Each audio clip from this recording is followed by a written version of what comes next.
small steps, and we can easily be washed away by unexpected events. When one day, no one is happy. And all of these things happen, and we got all the compliance, and we got all the processes, but suddenly we've blown through all of them. Because we've been so focused on the step-by-step, and not enough on the overall culture, as Dr. Zadra said, and not enough on the objectives of what we're trying to achieve. And then, of course, the politicians come in, the regulators get very active, and the banks lose focus. Except, of course, some banks haven't lost focus, and we've seen with the initiatives by UniCredit, where they have suddenly become a leading European force, from being a very small European player in the European context. They're now challenging the leaders. And why? Because they have the majority control in Eastern Europe, which is the fastest growing part of Europe. I've been traveling all over Europe, I've spoken all over Eastern Europe as well as Western Europe. And there's a totally different culture there, and a different excitement, and a new frontier feeling. And now UniCredit is part of that, and also taste. So, what should the debate really be focusing on?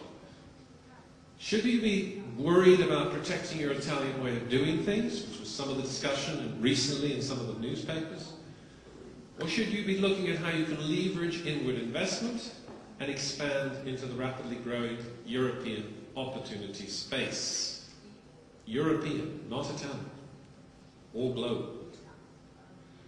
And my suggestion is we all need to take a wider view. We all need, not just Italian banks, British banks, French, German, Japanese, Korean, American, and so forth. We have to think globally.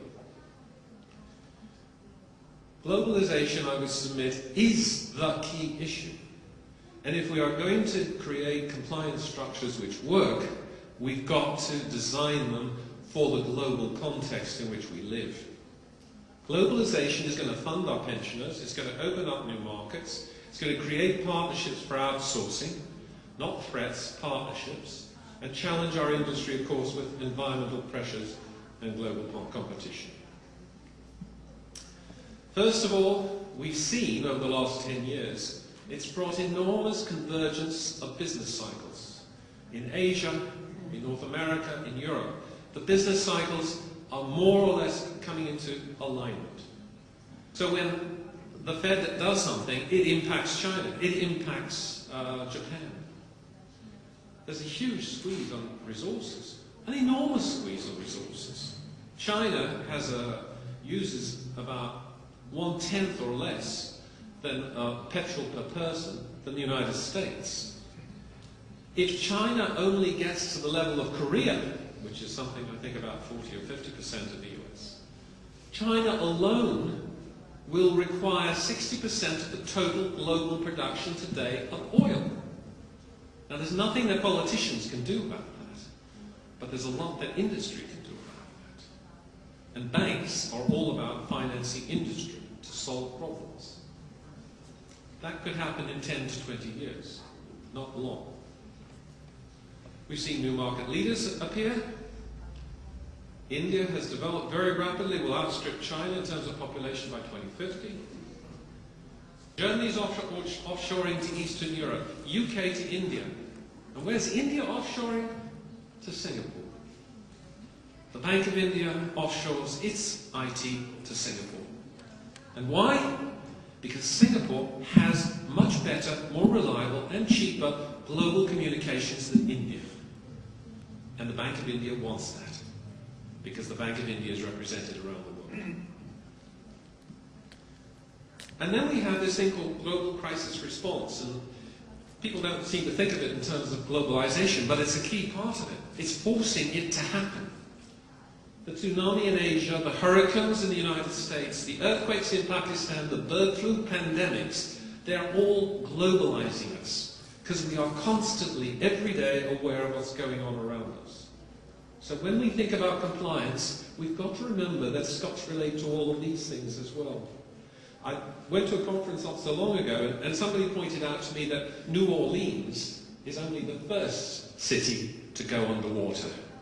80% of the world's major cities are at risk because they're all on riverine bases, rivers, or on coastlines. And potentially they could all be underwater by 2050. Now that is something to fear, yes. But just think of the opportunity. We're going to have to invest to rebuild 80% of the cities of the world within 50 years. If the mission of banks is to serve their customers, then the banks must not focus on their customers. The banks must focus on their customers' challenges. How to increase the customer's ROI. How to hedge the customer's risks, not the banks. How to help them compete in the new global economy. How to help the needy. All those millions of people in Pakistan who have no place to live. We at least have a nice hotel. At least. But channeling the money to the people is what banks are all about, and this is the mission of the banks.